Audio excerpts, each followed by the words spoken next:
স্বল্প পুঁজির ব্যবসা করে সংসারে হাল ধরেছেন মেহেরুন ঝর্ণা।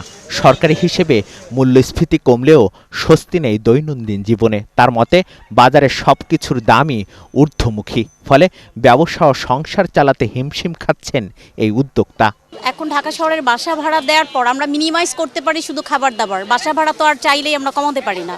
যেটা কমাতে পারি সেটা হচ্ছে আমাদের দৈনন্দিন খরচ আর হচ্ছে বাজারের এই খাবার। আগে খাবার টেবিলে প্রতিদিন একজনের একটা করে ডিম থাকতো, এখন চেষ্টা করি একটা ডিম কিভাবে 3 জন খাওয়া যায়। 4 দশকের শাক বিক্রেতা শফিকুলের বক্তব্য একই। মাসখানেক আগে 10 টাকায় বিক্রি হওয়া শাকের দাম হাঁকাচ্ছেন 15 টাকা।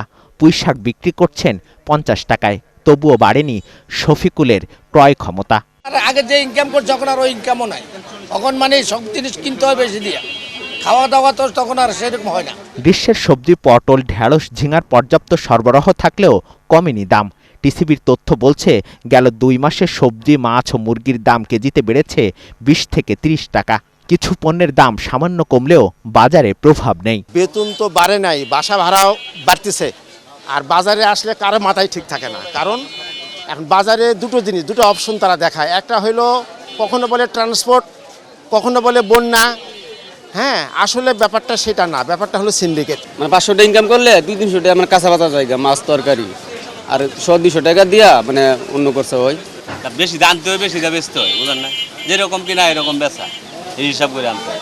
তথ্য বলছে, ফেব্রুয়ারিতে মূল্যস্ফীতি ছিল 9.13%। মার্চে তা নেমে আসে 8.71%। কিন্তু জীবনযাত্রার মান বদলায়নি কাঞ্চনের মতো শ্রমজীবীদের।